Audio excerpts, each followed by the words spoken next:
It's hardcore sports history. I've always been a fan of the great what ifs of history, and particularly as of late, the what ifs of sports history.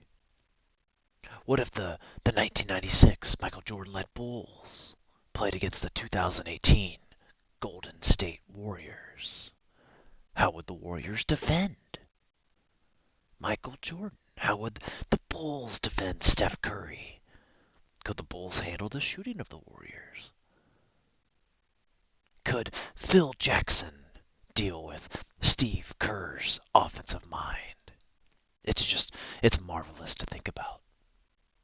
You can even go further. The 1989 Joe Montana 49ers versus the 2015 Tom Brady Patriots. Belichick versus Walsh. How would the 49ers deal with that up-tempo Patriot offense? How would the Patriots deal with that bruising defense of the 49ers?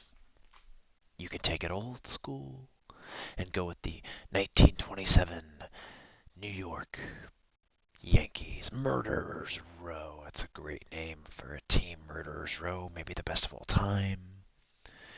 Having them play the 1975 Reds with the Bad Boys.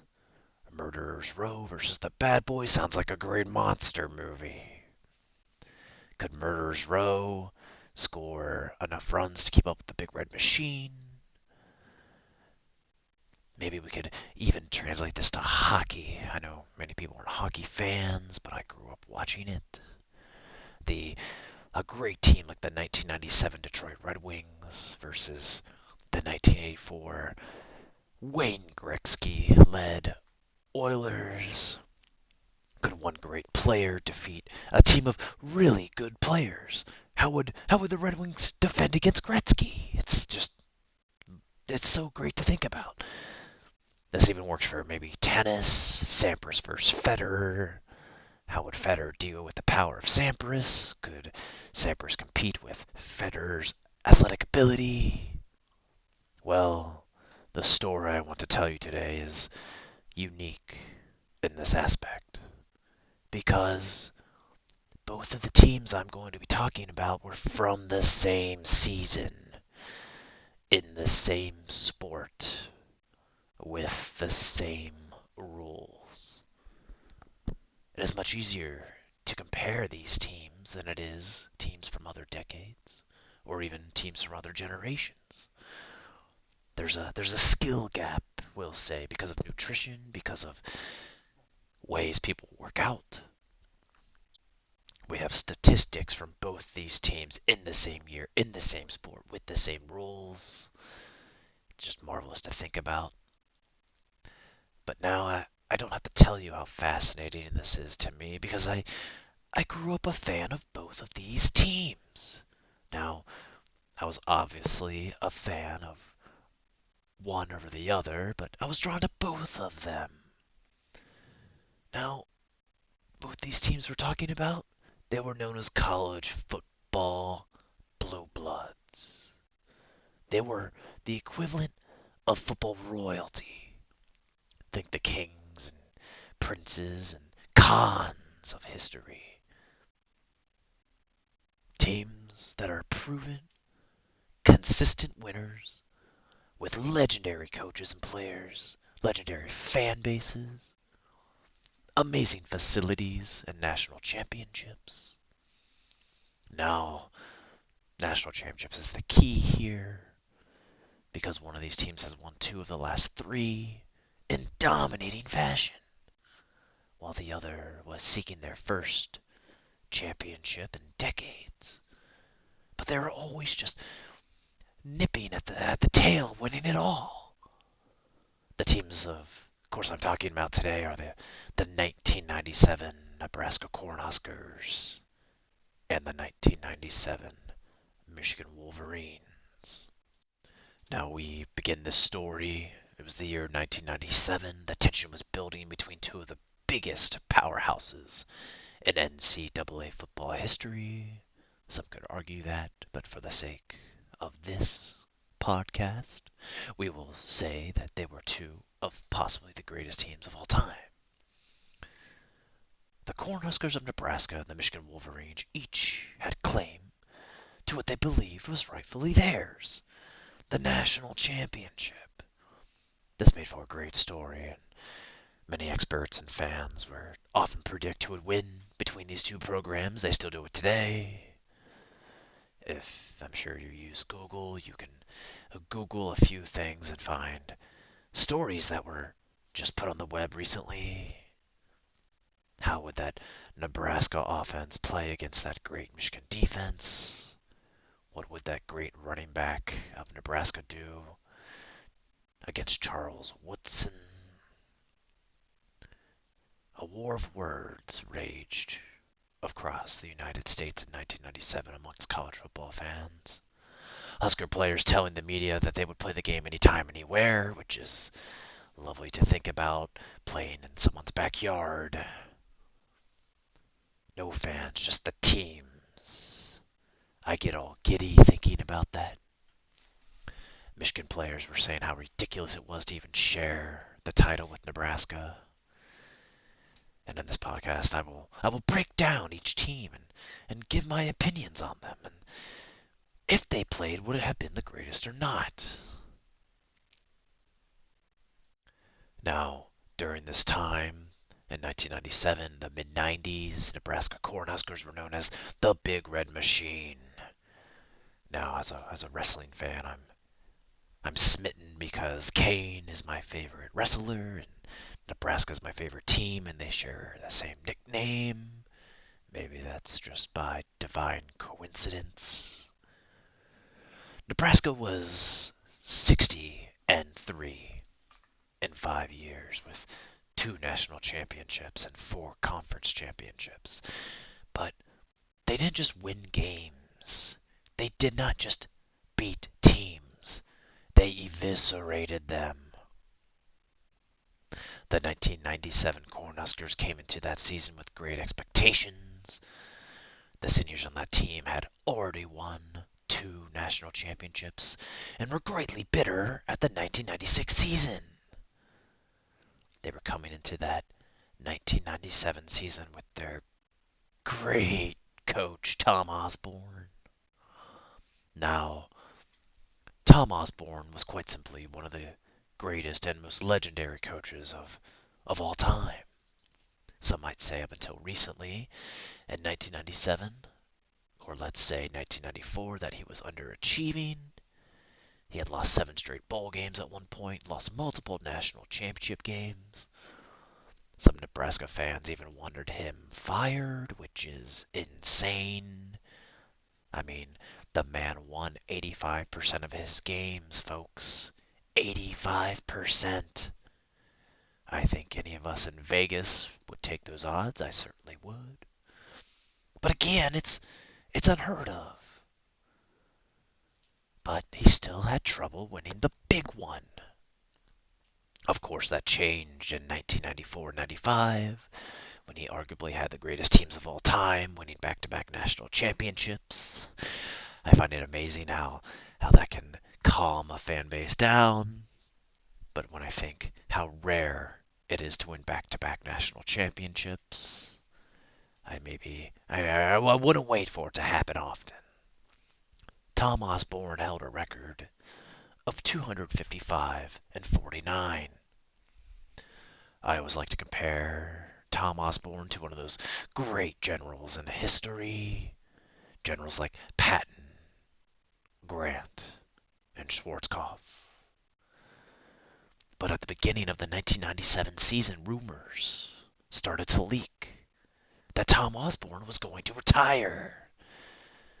It would appear this would give the Nebraska players that extra motivation to win a national championship. Now, I don't have to tell you that motivation is a huge factor amongst 18 to 21 or even 30-year-old men. I'm a big fan of ancient history, and when 2 armies collided, as a historian or a fan of history, I like to say, which armies were the most motivated? Which were the most desperate? Usually the armies with the most motivation and desperation fought with more ferocity. Sometimes ferocity and desperation can be a good thing, but it wasn't a sure thing. And if Tom Osborne is that general, then his major, his captain, which led the Nebraska juggernaut offense, was ran by Scott Frost. Now, Scott Frost was a unique guy. He was a native son of Nebraska, and he left the state. Scott Frost originally committed to Stanford and spent a few years up there. And of course, as you can imagine, this pissed some fans off. But some things in life don't turn out the way you think. Due to some unforeseen circumstances, Scott Frost returned, the prodigal son returned to Nebraska, at possibly the best time. There was a void in the Nebraska quarterback position. It was ripe for the taking. And when Scott Frost came back, he took it. And he never looked back. Now, Scott Frost and Nebraska were set at quarterback, but some could argue they were even more set at running back. They had Amon Green. Amon Green always reminded me of a rocket ship. The guy had insane top-end speed. He hit the holes at near epic proportions. He was sliced through them like butter. Now, Amon Green would end up being possibly one of the greatest running backs of all time in Nebraska football history. During his junior year, he carried the ball 278 times, ran for almost 2,000 yards, and 22 touchdowns. He posted 12 consecutive 100-yard games, including 3 over 200 yards. Over 200 yards, folks. It's different in this era. There was no spread offense. It was ground and pound. The option. I like to compare the option to Houdini. It was the sleight of hand offense. It would seem nothing was out of reach for this tailback. He could almost do anything on the field. But every good running back needed a monster in front of him. His name would be Joel Makovicka. He was a fullback. Now, you don't see many fullbacks these days, but back in 97 they were critical. Defenders would jump out of this man's way. He was the Terminator. I know I love movies, and I always compare players to movie characters, but Joel Makovicka was a bulldozer. He always reminded me of players from older generations. Players that didn't mind getting their nose bloodied, who always had their hands bandaged up, who seemed to play always hurt, but not injured. Then between Scott Frost, Amon Green, and Joel Makovicka, Nebraska had its three-headed monster. But as good as the Nebraska offense is, the defense may have been better. Now, not to mention the defense would be criminal. They were simply monsters on the football field. They were aggressive. They had great tackling ability. They were always near the ball. You had the names of Rucker and Wiltz, and Peters, and Winstrom. I always thought of these guys like the muscle you would see in those old prison movies. You know, when the hero gets to the prison and he sees a big gang in the corner. And they're all tatted up and look scary. The crazy thing about these players is they willingly stayed their senior year. We're so used to players leaving for the NFL. Back in that time, you would stay for pride and to win a national championship. Not everything was about the money. But Grant, Winstrom, Jason Peters opted to stay for their senior year, knowing that the magnitude and the things that could accomplish would rival anything they could do in the NFL at that time. But if you didn't know what the defense of Nebraska was called, they were called the Black Shirts. It was a term used in the 60s, inspired by the black jerseys that the Nebraska first-string defenders began to wear during practice. It's just a marvelous nickname. I absolutely love it. The Black Shirts. That's amazing. But that 1960 season, 1996 season, left that bitter taste in their mouth. Their blood was still boiling. And when that Nebraska defense played in the 1997 season, they never gave up more than 25 points a game. With the Nebraska offense and Nebraska defense ready to go, the Cornhuskers' schedule was difficult. Nebraska played 4 ranked teams who were in the top 25, 2 blue bloods, Washington and Tennessee. But the one big hiccup was during the game against Missouri. It's a famous game. They call it the Missouri Miracle. I always tend to believe that everyone, once in a while in their lives, or for a team during their season, has something improbable happen to them. Something that happens that no one can believe, that if you saw it in a movie you would laugh and say that's ridiculous. Well, a moment like this happened in the Nebraska game. For 3 quarters, Nebraska had a lead and gave it up in the 4th. With Nebraska down 7 with 4 seconds to go, Scott Throst threw a pass in the end zone. And that pass was kicked up in the air by someone's foot. It bounced around, and a young freshman named Matt Davidson came like a bolt of lightning out of nowhere, making one of the most improbable catches of all time. Again, I like to think of that, our movie hero jumping out of the way, missing a car that was trying to hit him at the last second, or avoiding a giant shark coming at them full speed. It's not supposed to happen in real life, but it happened in that game. It was amazing, as it was improbable. Matt Davison has a great quote after this game, and I quote, "I saw the ball get deflected off Shelvin," Davison said. "It was floating like a punt, kind of end over end. It seemed like it took forever to get there. And I dove, and I guess the Lord was watching over me. I was in the right spot at the right time." End quote. Now, I'm not sure if God is involved in these games or not. It would be amazing and terrifying if he were. I don't think a lot of people want God focused on college football games. Or maybe they do. I know there are a lot of college football fans who say God is on their side.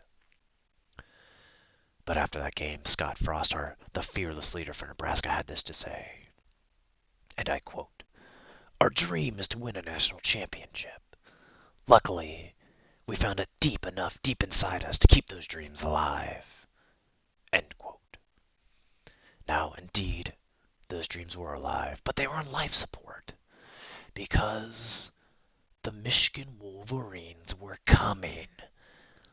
Now, I don't follow NASCAR much, but I like to imagine the scenario of Nebraska being in first place on the track, and they look in the rearview mirror, and there's the Michigan painted car behind them. The Nebraska driver looks up in the rearview mirror, and he sees the Michigan player waving as he begins to pass him on the last turn.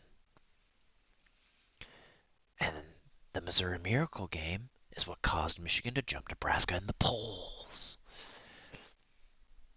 Even though Nebraska won, they fell behind in the national rankings. Some Nebraska fans even had nightmares of that "Hail to the Victor" song, that great Michigan fight song, that iconic marching band song, probably the best of all time. Sorry, Notre Dame fans, but it's true. Now, in the beginning of that season, when Michigan set their goals, they too had a rough 1996 season, and their goals were just as lofty as Nebraska's. Coach Herman said, quote, "In our team meetings, we were setting the goals. Charles Woodson, stood up and said, 'Our goal is to win, period. Write it down, and let's go.'" End quote. Now, I just love that. I love that the leader, Charles Woodson, stood up and said this before they even started the season. Brian Griese said before the season started, Brian Griese being the quarterback of Michigan, their great quarterback. And I quote, "We went through different types of goals and we boiled it down. It took us long to come to that, to come to one agreement. But it was the right motto for us.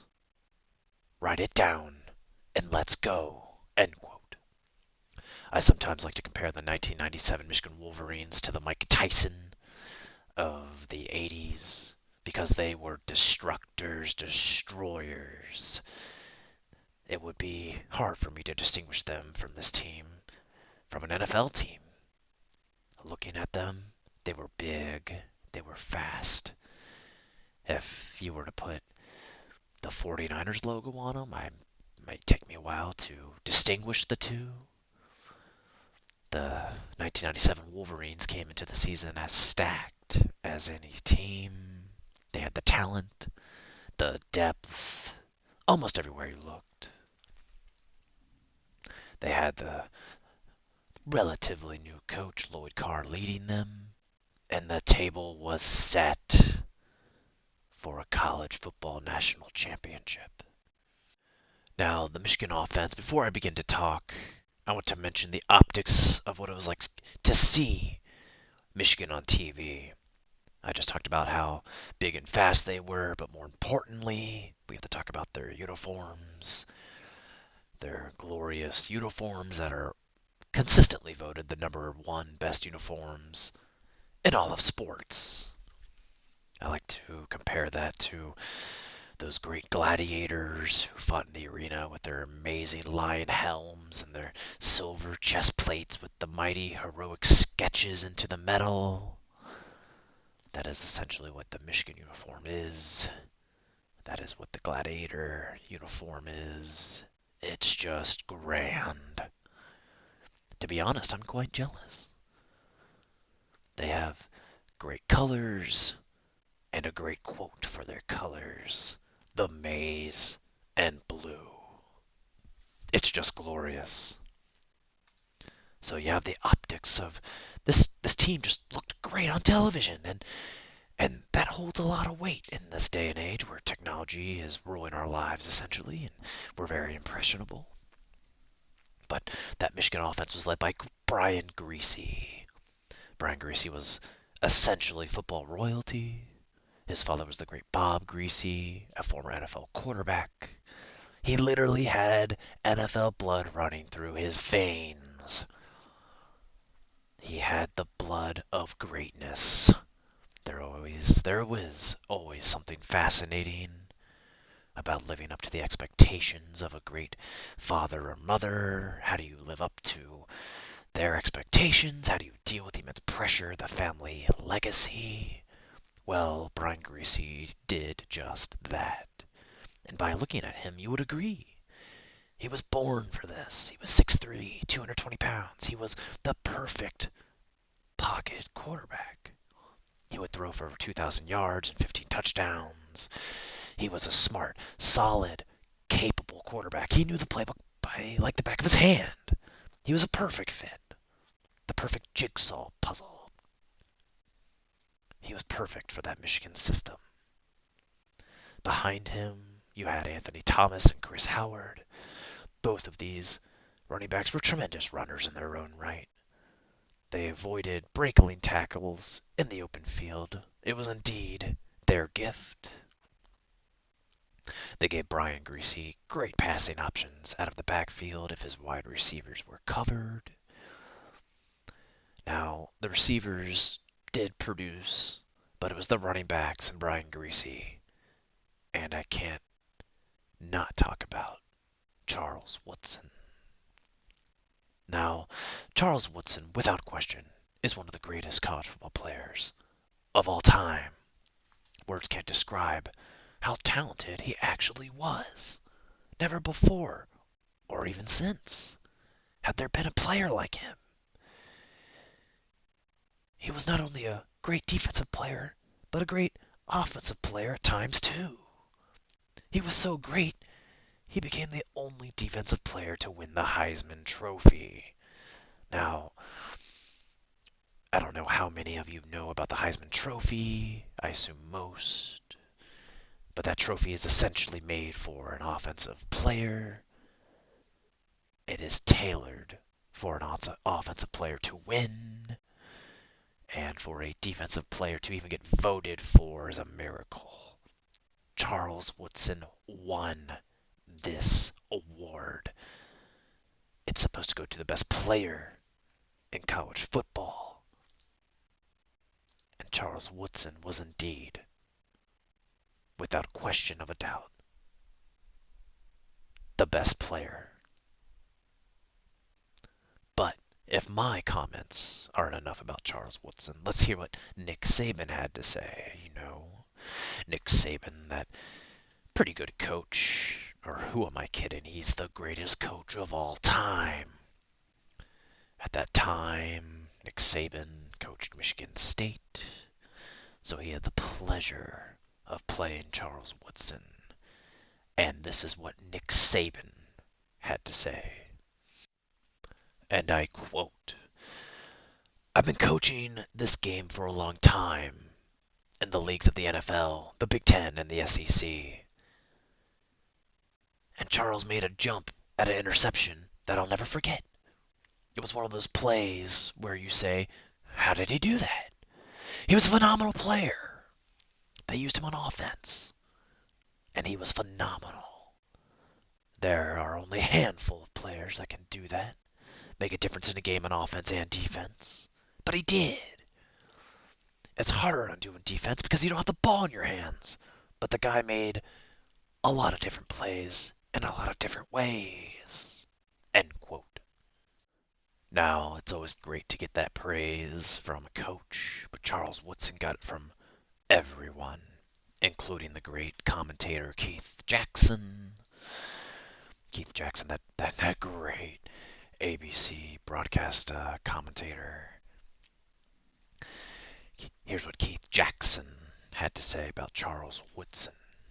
And I quote, "It seemed like every game Woodson was doing something different to help Michigan win.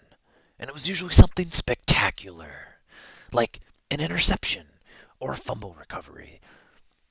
He was game-changing." Now, I usually don't vote defensive players for the Heisman, but I did for Woodson. He was just that special, and that's why I voted for him. End quote. Now, at the end of college football, awards are giving out, and these are just a few of the awards Woodson would win. The Heisman, the Walter Camp Award, the Sporting News College Football Player of the Year Award, Eric Harley Award, Bronco Nagurski Award, the Chuck Bendark Award, Jim Thorpe and Jack Tatum Trophy. That's quite a collection of hardware, folks. Especially when you're going against players like Peyton Manning. I'm sure many of you know who Peyton Manning is. Woodson beat him for the Heisman as a defensive player. Every time I think about it, I don't believe it at times. But Woodson wasn't alone on defense. Perhaps as one of the greatest Big Ten defenses of all time. The guys swarmed the ball like locusts. I always compare this defense to the Mongols. You know how much I love the Mongols. I am not ashamed to admit it. But that's what they play like. They play like a swarm of hornets, a swarm of bees. They attack the ball from all sides, all directions. Every time you looked up, there were 5 or 6 guys right there tackling the ball carrier. I would often wonder where they would come from or if they were playing another man. The front line of Michigan was great. They would cut through teams like butter. Charles Woodson scared every opposing team's quarterback. His presence alone would change an outcome of a game. Again, I would not be remiss to mention those great Michigan linebackers, Tahani Jones and Sam Sword. Sam Sword. Now, if that's not a great linebacker name, I don't know what is. It plays great for television too. And he played like a sword. He was cutting through those lines, tackling ball carriers, slicing and dicing the lines like butter. They both were. Donnie Jones went on to be a great NFL player, but they controlled the tempo of each game, suffocating running backs, quarterbacks, and wide receivers. With this offense and this defense, it was no wonder why they were favored to win in 1997. But having an offense and great defense doesn't mean much unless you have the coach, the general, the leader. And Michigan's leader was Lloyd Carr. Now, before, as I mentioned, Tom Osborne being Schwarzkopf and and Scipio Africanus, Lloyd Carr was coming into his own. He had not yet won those grand victories. Now, many Michigan fans knew that all they needed was the right man, the right piece to lead them to that promised land. Well, Lloyd Carr was the one to do it. He was a unique guy. He was a coach still forging his way through the history of college football. He had not reached legend status, but he was that perfect fit for that team. He was very similar to Osborne in some aspects, which I find fascinating. These great coaches being so similar. Maybe during the 1990s, players reacted to coaches differently. These guys were, for the most part, very stoic, calm most of the time. Coaches always scream, but that's what coaching is. Maybe that's for another podcast. But the Michigan schedule was shaping up to be brutal. The Wolverines' schedule was difficult, to say the least. They would play 7 teams ranked in the top 25.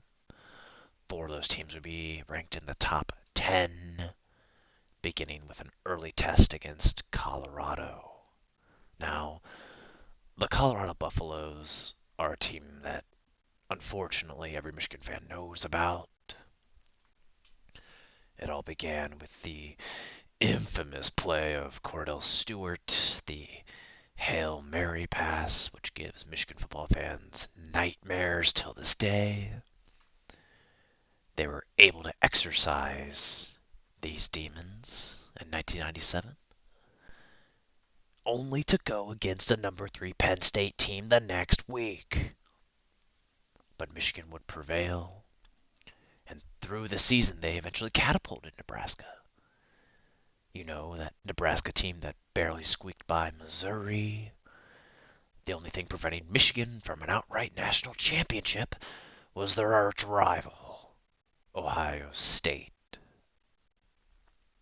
Now, to explain the Ohio State-Michigan rivalry would be similar to describing the hatred between the British and the French in the 1700s, or the hatred between the Christians and the Muslims during the Crusades. I find this type of hatred great for the sport, honestly. It gives that extra just fierceness in the game. It makes it mean more. The fans care more. It got so ridiculous that Michigan fans wouldn't even wear red during the game or during the week. They wouldn't wear a certain color, folks. That's how much they hated Ohio State. Now, Ohio State fans hated Michigan fans just as much. They refused to write the letter M, which is quite silly and fascinating at the same time. but many other college football fans began adopting these types of trends set by these two teams. The game itself in 1997 was a heavyweight fight to say the least, Michigan coming on top 20-14 with another tremendous performance by that guy we were talking about earlier, Charles Woodson. Lloyd Carr had this to say after the Ohio State game, and I quote, "What defined the season for us was that we were going undefeated into the Ohio State game, and Chris Howard gets knocked out. Backup Clarence Williams has a bad hamstring. We get the lead, but we got a true freshman running back in Anthony Thomas in the biggest game. We go into that game, and John Jansen could hardly get to the line of scrimmage, but we found a way. We found a way defensively to stop them." End quote. Now that's just a great quote on how next man up. Not most teams have the talent to do so, but the Wolverines did. Now at this time, I tend to believe that that Ohio State-Michigan game was essentially Michigan's national championship game. Ohio State was ranked 4th in the country at the time. And again, Michigan was number 1. They jumped Nebraska, which is extremely important because Michigan still had one more game to play. And at this time, you have to wonder what emotions were expunged during that game. Because unlike national championships, now national championships were voted on. Think of it like a beauty pageant, folks. You didn't even get to see the best teams play each other. You had writers vote. So, with Michigan having one game left, they had to play the number 8 team, Washington State. Now, Michigan would win this game, but there were some controversial clock issues at the end. But nonetheless, they still won. Now, you think that would be enough. But, well, there was another team watching this game. The team we first talked about. That Nebraska Cornhusker team led by Tom Osborne and Scott Frost. And with Michigan not winning in convincing fashion, they knew the door was open. It was open for Nebraska to kick in. Because Nebraska's final game would be against the number 3 team, Tennessee. And arguably against the greatest college quarterback of all time, Peyton Manning. Now, Peyton Manning was similar to Brian Griese. They had that blood, that NFL blood running through his veins. But Peyton Manning seemed a little more grand than Griese at the time. He was more of a national phenomenon, which helped Nebraska. Now, in college football, you're only as good as the team you beat. And with Michigan playing the number 8 team on the last game of the season, and Nebraska playing the number 3 team, the optics were going to change. Now, this may be fair or unfair, but I don't make the rules. But Nebraska didn't just squeak by Tennessee like Michigan squeaked by Washington State. They destroyed them. It looked like Nebraska was in a higher league. And maybe they were. They were playing on a different level. Maybe they had more motivation. Maybe they knew that door was open. Maybe the possible retirement of Tom Osborne or their senior-led team, knowing that this was never going to happen again. Maybe that gave them that motivation to throttle that Tennessee team 42-17, embarrassing Peyton Manning on a national stage. Now, when I say national stage, I mean the one game on the one channel back then. It's not like today where we have 40 college football games going on at once. Everyone was watching this game. And of course, Nebraska had the benefit by playing after Michigan.